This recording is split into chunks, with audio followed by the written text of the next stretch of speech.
उत्साह उद्दीपना तो रही कार्यकर्ता मतलब उत्साह अच्छी। प्रधानमंत्री 3 दिन ओडिशा गस्तर एवं विभिन्न सरकारी कार्यक्रम रही सी आज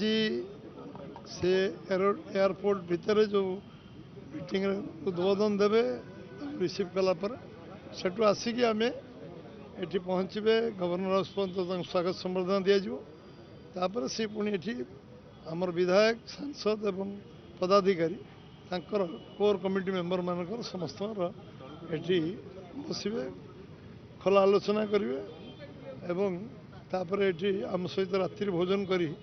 एटू फेरवे ये कार्यक्रम अच्छी उत्साह उद्दीपना कार्यकर्ता ओडिशा सारा कार्यकर्ता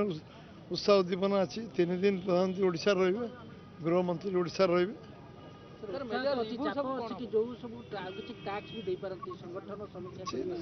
सब गोटे परिवार लोक फिर चाप कौट आस परिवार लोक सागर खोला आलोचना हम सब विषय चर्चा आलोचना करेंगे सी बहुत विषय जानवा चाहिए बहुत विषय सी आमको जनइबे ए विषय आलोचना चर्चा हम चाप एथरे कौन अच्छे आम गोटे परिवार अच्छु सब 5 मास सरकार को उपलब्धि भी गोटे बड़ कथा मोदी जी माने निर्वाचित सदस्य केमती उभय सरकार को ग्राउंड रे पहुंचाई ए कथा भी सब जहाँ आवश्यक अनुभव करेंगे से निश्चित भाव में समस्त खोला आलोचना करेंगे।